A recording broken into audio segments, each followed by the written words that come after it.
Քննարկում ենք հարց համար 23 Հայաստանի Հանրապետության ռեզիդենտ հանդիսացող առևտրային կազմակերպությունների աշխատակիցների ուսումը օտարերկրյա հեղինակավոր բարձրագույն ուսումնական հաստատություններում խթանելու նպատակով կրթաթոշակի տրամադրման կարգը հաստատելու մասին հարցը զեկուցող կրթության, գիտության, մշակույթի և սպորտի նախարար Ժաննա Անդրեասյան։ Համեցեք տիկին Անդրեաս։ Շնորհակալություն, մեծարգո վարչապետ, հարգելի գործընկերներ, ներկայացված նախագծի ընդունումը բխում է մարդկային կապիտալի զարգացման ուղղված կառավարության քայլերից, որոնք արտահայտված են մի շարք ռազմավարական փաստաթղթերում և ոլորտում իրականացվող բարեփոխումներում, մասնավորապես կրթության մինչև 2030 թվականի զարգացման պետական ծրագրում, ինչպես նաև կառավարության ծրագրում։ Եվ այս նախագիծը հնարավորություն է ընձեռելու, որպեսզի մենք վերանայելով մեր կրթաթոշակային քաղաքականությունը նոր համակարգներ դնենք արտերկրի բուհերում ուսանողների ֆինանսավորման տեսանկյունից։ Միևնույն ժամանակ հաշվի առնելով նախկինում նմանատիպ ձեռնարկների փորձը, մենք այս նախագծով փորձել ենք հաշվի առնելով նախկինում տեղի ունեցած ռիսկերը այնպիսի մեխանիզմներ դնել, որը ավելի մեծ արդյունավետություն կունենա և հանրային ու տնտեսական զարգացման տեսանկյունից ավելի բարենպաստ կլինի երկրի համար։ Մասնավորապես այս նախագծով նախատեսվում է կիրառել ձեռնարկությունների նորարարական ներուժի հզորացման գործընթացում պետական աջակցության նոր մոտեցում և հնարավորություն ընձեռել, որպեսզի Հայաստանի Հանրապետության ռեզիդենտ հանդիսացող առևտրային կազմակերպությունների աշխատակիցները, որոնք կհանդիսանան ուսանող օտարերկրյա հեղինակավոր բուհերում, և սա ասելով մենք նկատի ունենք Շանհայի ռեյտինգավորման համակարգում առաջին 65 բուհերը բակալավրիատի դեպքում և առաջին 75 բուհերը մագիստրատուրայի դեպքում, և այս պարագայում կհամաֆինանսավորենք ուսանողների ուսման վարձը։ Պետք է ասեմ, որ ծրագրի գործելու հիմնական պայման է, որպեսզի սրան մասնակցի մասնավորը, այսինքն առևտրային կազմակերպությունը, որը ի դեպ պետք է ունենա առնվազն 100 աշխատող, որպեսզի մեզ համար նաև տեսանելի լինի գործընկերության կայունությունն ու վստահելիությունը, համաֆինանսավորի կրթաթոշակը առնվազն 50%-ով, որից հետո նաև նախատեսվում է, որ պետությունը նույնպես ամեն տարի առավելագույնը 10 միլիոն դրամի չափով, մնացորդային գումարի չափով կրթաթոշակ կտրամադրի։ Կարևոր պայման է, որ ուսումնառության ավարտից հետո քաղաքացին պետք է առնվազն 3 տարի համապատասխան մասնագիտությամբ աշխատի կազմակերպությունում, նախատեսված են նաև համապատասխան գործընթացները մեր պատկերացրած ուղղությամբ չգնալու դեպքում որոշակի ֆինանսական հետևանքներ գործատուի համար։ Եվ կարծում ենք, որ այս նախագծի ներդրումը հնարավորություն կտա, որպեսզի մենք մի շարք առանցքային ոլորտներում համալրենք որակյալ կադրերով, և որոնք էլ նոր գիտելիքներ կներդնեն արտադրական և արդյունաբերական գործընթացներում, դրանք ավելի արդյունավետ ու արտադրողականության տեսանկյունից բարենպաստ դարձնելով։ Միևնույն ժամանակ այս աշխատակիցների առկայությունը կբերի նաև նոր գիտելիքի կիրառմանը ու փոխանցմանը նաև մյուսներին։ Ինչպես նշեցի, հաշվի ենք առել նախկինում իրականացված տարբեր ծրագրերը, մասնավորապես վերլուծելով կրթաթոշակային այն ծրագրերը, որով մեր ուսանողները հնարավորություն էին ստանում սովորել դրսում, տեսել ենք, որ օրինակ լույս հիմնադրամի պարագայում շուրջ 20%-ն է ընդամենը, որ կրթաթոշակառուների վերադարձել է և որևէ կերպ ներդրում է ունեցել երկրի տնտեսությունում, և կարծում ենք, որ այս մոտեցմամբ խնդիրը էապես կարգավորվում է, քանի որ ի սկզբանե նաև աշխատանքային հեռանկար է առաջարկվում, ապահովելով կրթության ավարտից հետո մասնագիտական գիտելիքների դրսևորման միջավայրը։ Հաշվի առնելով այս հարցի կարևորությունը, առաջարկում եմ հաստատել։ Շնորհակալություն։ Շնորհակալ եմ տիկին Անդրեասյան, հարգելի գործընկերներ, այս թեման մեզ վաղուց է տանջում, որովհետև մենք խնդիր ենք տեսնում նրա հետ, որ պետությունում չկա ծրագիր, որը ուսանողներին առաջնակարգ բուհերում ուսանելու և Հայաստանում գործելու հնարավորություն տա, որը մեր երկրի զարգացման կարևոր պայման է, և մենք անընդհատ մեխանիզմների փնտրտուքի մեջ ենք, թե ինչ անենք, որպեսզի այդ նման արդյունավետ ծրագիր ունենանք։ Եվ բնականաբար առաջին բանը, որ արել ենք, փորձել ենք վերլուծել այն փորձը, որը ունեցել ենք, ինչպես տիկին Անդրեասյանը ասաց, լույս հիմնադրամի կողմից կրթաթոշակ ստացածների ընդամենը 20%-ն է, որ վերադարձել է Հայաստան, եւ հետեւաբար ստացվում է, որ կրթության ֆինանսավորման ներքո մենք արտագաղթ ենք ֆինանսավորում, ընդ որում պատճառների մեջ չեմ ուզում խորանալ, փաստ է, որի հետ պետք է առնչվենք։ Հաջորդը դրանից հետո համանման գործունեություն մենք փորձեցինք պատվիրակել, որպեսզի իմ քայլը հիմնադրամը իրականացնի, բայց այդտեղ իհարկե տոկոսը որոշակիորեն ավել է 60%-ի չափով, բայց էլի 40% չվերադարձելիություն ունենք, որը պրոբլեմ է, էլի, եւ սա էլի մենք sense պրոբլեմների չենք անդրադառնում։ Բայց սա ինչ պետք է հասկանանք, չէ՞, սա ինչ երևույթ է։ Թվում է թե պայմանագիր է կնքած, թվում է թե կառավարությունը կամ ուղիղ կամ անուղղակի աջակցում է, որ մարդիկ գնան սովորեն, գնում են հետ չեն գալիս։ Մենք այս թեմաներին չենք բանանում, չենք անդրադառնում ու տենց կուլտուրա մեր մոտ չկա։ Ինչին ասես անդրադառնում ենք sense թեման, բայց մենք այս հարցը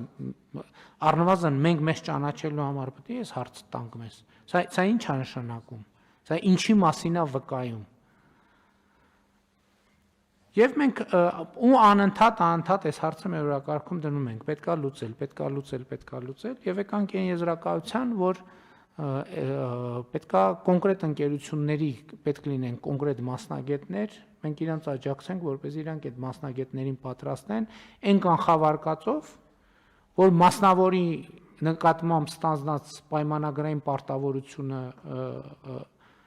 ավելի դժվար է չկատարել, քան կառավարության նկատմամբ, որովհետև հիմա կառավարությունը երբ որ գնա այդ 80 կամ 40%-ի հետևից,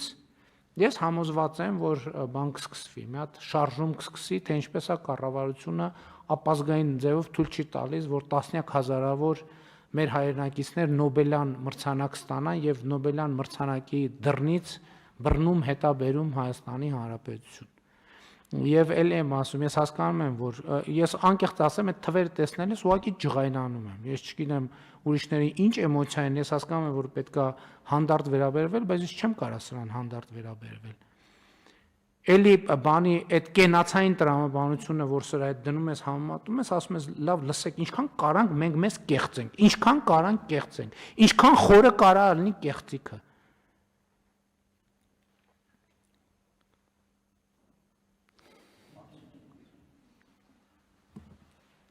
Հիմա մենք ինչ ենք ասում ենք կոնկրետ ընկերությունը իրան մասնագետապետ, այդ մասնագետին ինքը ֆինանսավորում է, մենք 50%-ի չափով, հա։ Այսինքն, բայց 10 եթե ամենաթոփ բուհերն են, չնայած այդ բուհեր ընդունվողները իրենց ցուցանիշներից եւ չափանիշներից ելնելով իրանք կրթաթոշակ պետք է ստանան, վճարվող կրթաթոշակին մենք որոշակի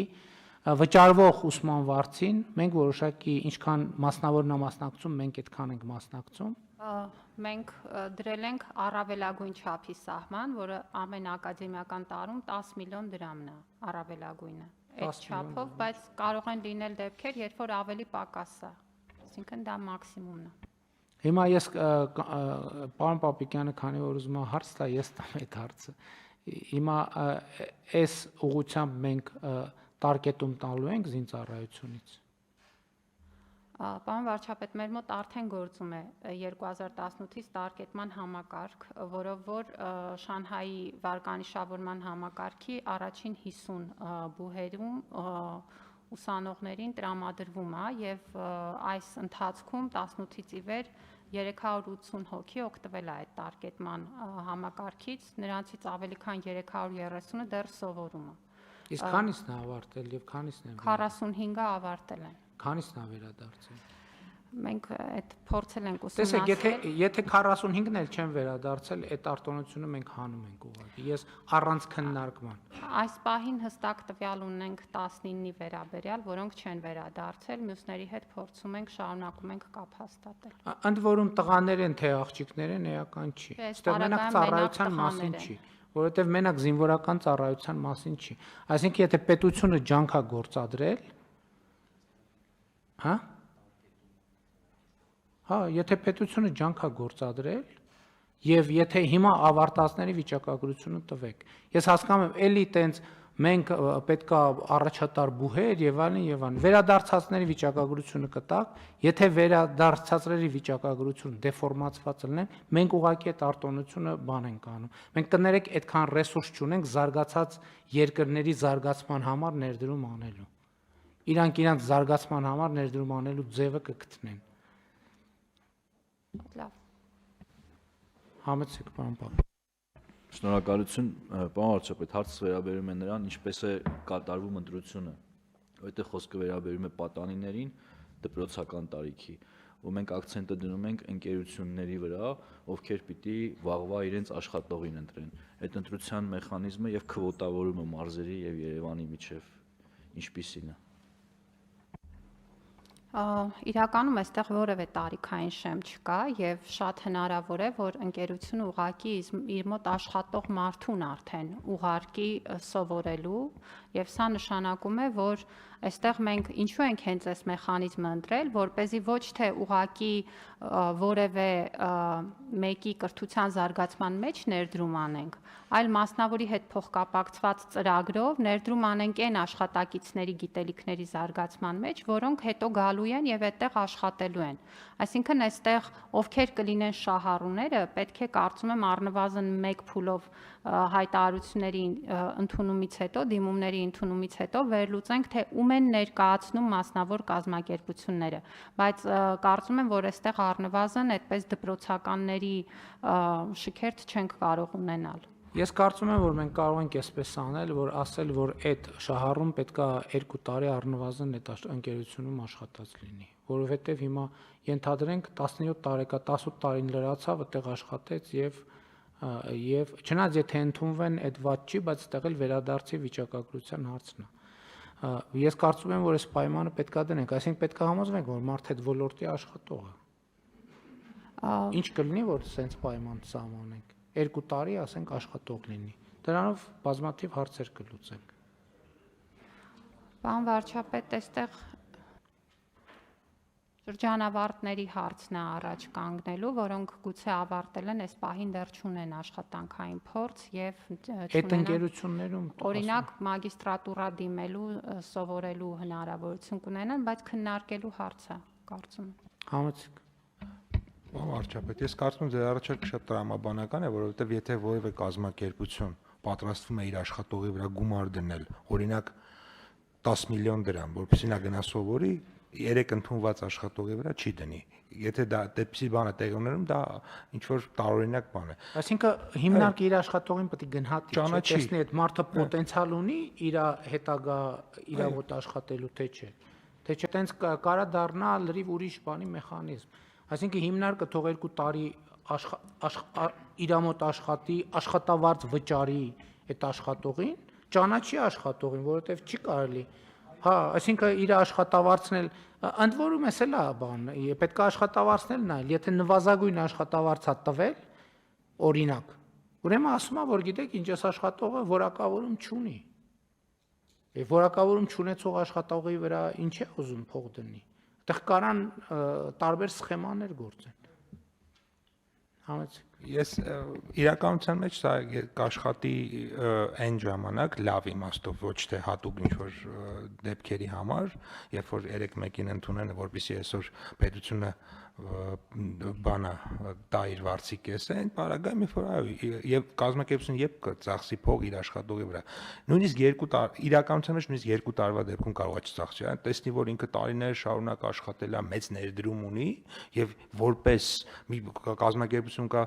բաժնե տոմսերա տալիս տարբեր տեսակի բաժնե մասեր եւ այլն, սա էլ էլի ներդրման ձև է, ինչպես աշխատավարձի բարձրացումը եւ այլն, այսինքն կրթություն ֆինանսավորել։ Ես այդպես եմ Չեմ ասում, որ կարող է ճիշտ նշեցիք, բարձրագույն կրթությունով գնա աշխատի, հետո մագիստրոսական կրթության համար գնա դրսում սովորի։ Այսինքն մենք այս հոգեբանությունից էլ պետքա դուրս գանք, չէ՞։ Մենք ասում ենք բուհում սովորել, պատկերացնում ենք 18 տարեկան։ Այստեղ ֆունդամենտալ խնդրեմ կա, չէ՞ մենք այս ծրագրով պատկերացնում ենք 22 տարեկան, 24, 27, 30, 45, հա, որ մարդը իրական տնտեսության մեջ, թե չի ասում եմ, թե չէ, էս էլ լինելու է բանից արտագաղթի եւ բանակից ազատվելու այդ մեխանիզմ։ կարող է սրա համար մարդիկ գործարան բացեն, որ ֆաբրիկա զվյոզդ